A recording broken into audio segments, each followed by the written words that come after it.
নমস্কাৰ বন্ধু বান্ধৱীসকল, আজি মই আলোচনা কৰিব ওলাইছোঁ দাঁতৰ কলাবৰণ ঘৰুৱাভাৱে কিদৰে নিৰাময় কৰিব পাৰি। ইয়াৰ বাবে আপোনালোকক প্ৰয়োজন হ'ব এটা কমলা আৰু এটা বিলাহী আৰু অলপমান নিমখ। প্ৰথমে আপোনালোকে কমলা বাকলিখিনি গুচাই ল'ব আৰু বিলাহীটো সমানে মাজতে দুভাগ কৰি এভাগ ল'ব।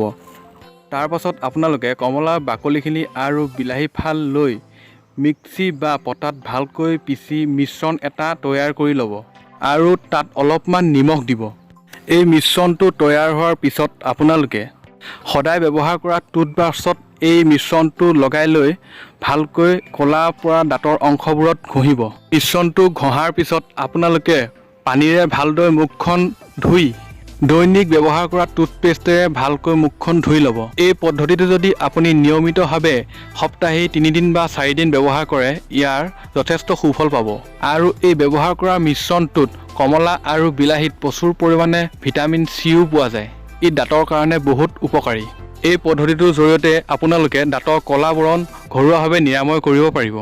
ভিডিঅ'টো সম্পূৰ্ণভাৱে চোৱাৰ বাবে আপোনালোক সকলোকে ধন্যবাদ থাকিল। আৰু এনেধৰণৰ ভিডিঅ'সমূহ চাই থাকিবৰ কাৰণে মোৰ চেনেলটো ছাবস্ক্ৰাইব কৰি ল'ব। ধন্যবাদ।